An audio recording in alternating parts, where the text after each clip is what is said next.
Okay, so I'm back here to replace the 2 fans and the printed circuit board. So let's get it done.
It's all burnt, and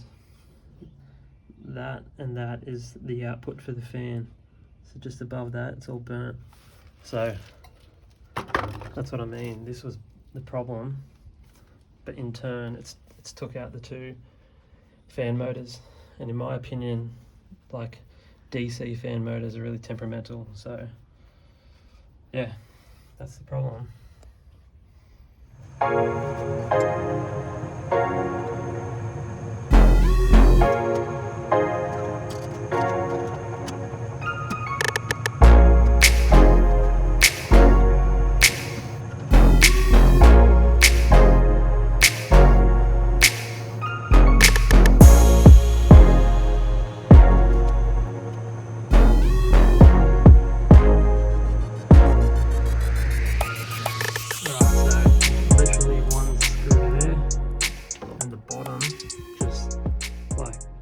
Hooks on,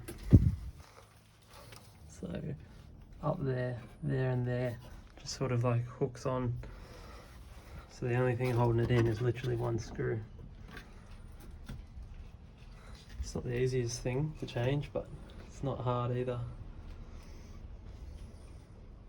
So now I'm just going to plug everything back in.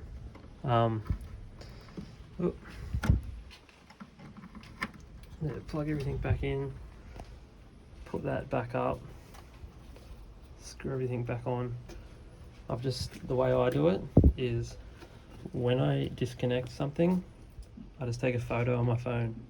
So when I'm putting it back together, I just follow it in the exact same order that I was taking the photos on my phone. So nice and easy. So I'm going to do that now. I'll need my phone for that, but once again, it's not overly hard if you just take your time.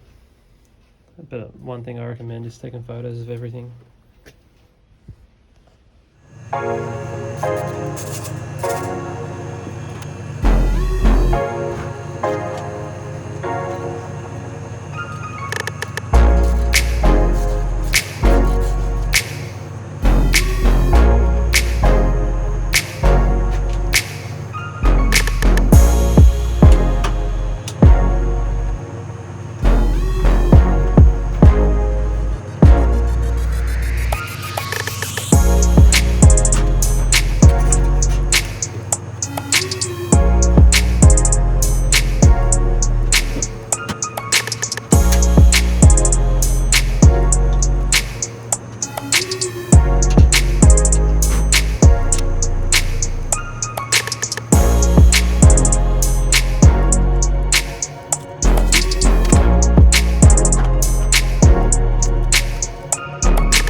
both fan motors in, your PC board's in, but I just wanted to show you.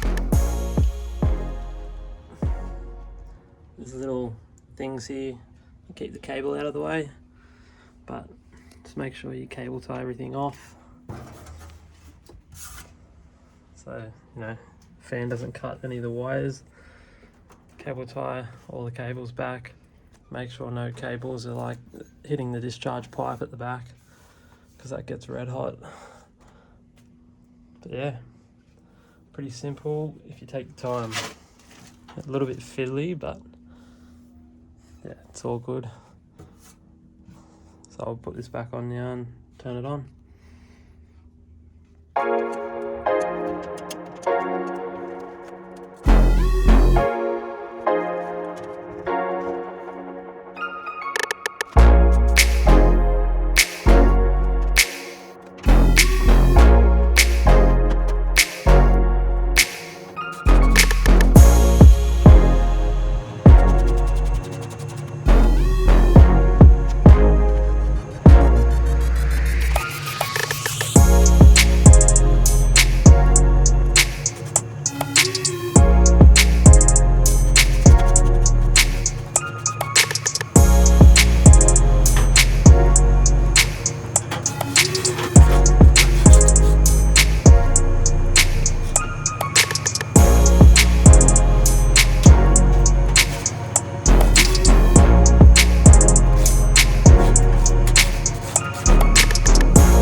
To do the whole job.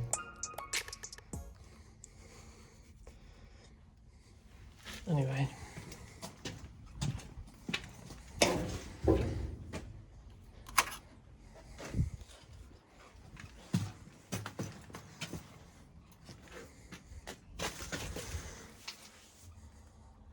okay, so I've replaced the board, I've replaced the fans, and I've turned it on, and it's coming up with the exact same error code.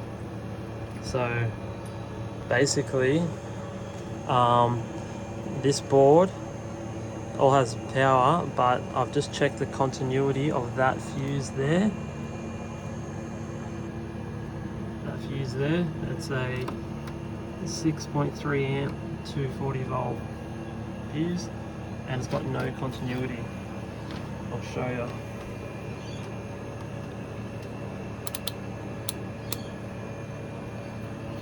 Let's see if I can do this with one hand.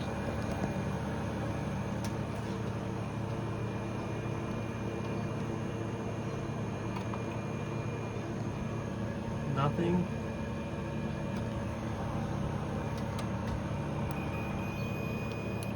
Yeah, so that fuse has gone as well. So that board was definitely faulty. The fans are definitely faulty, but it's also taken out a fuse.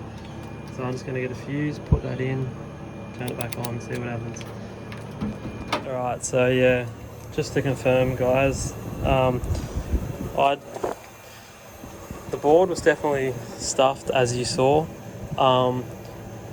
Both the fan motors were stuffed, and I've replaced it all. And then when I turned it on, it had the exact same fault code, and it wasn't working. So I was like, what the hell? Anyway, because they were definitely stuffed. So I've come outside, and this fuse right there, it's a 240 volt fuse, and it's 6.3 amps. That was blown. That little fuse there, right there, was blown. So I have those fuses in the car. I've replaced it, turned it on, and now it's working perfectly. So yep, I just thought I'd add that to the video. That fuse is gone. And also, you don't need a capacity adapter if you're changing the inverter PC board. So if you're just replacing the inverter board, you don't need a capacity adapter.